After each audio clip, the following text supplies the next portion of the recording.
साथे रहला से घर के काम नहीं चोली, मन करे तो संगे चोली।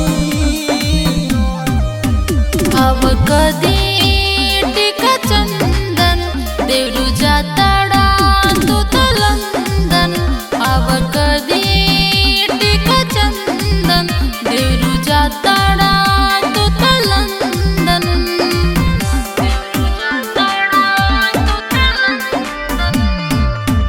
अब कदी टिका चंदन।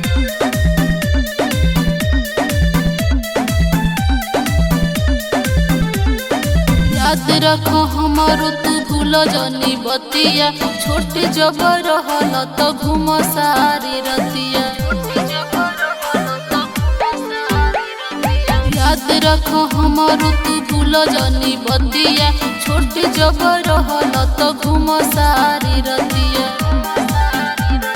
तो आशीर्वाद जल्दी अब हम चोली, कमी तुहार हमके खोली। अब कदी टिका चंदन देवरू जाताड़ा तू तो लंदन। अब कदी टिका चंदन देवरू जाताड़ा तू तो लंदन।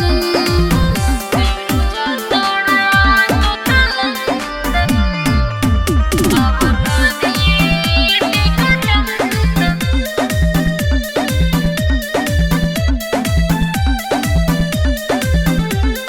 देवर भौजाई के अजीब होला रिश्ता, दूधवा के संगे जैसे पीसल जाला पिसता।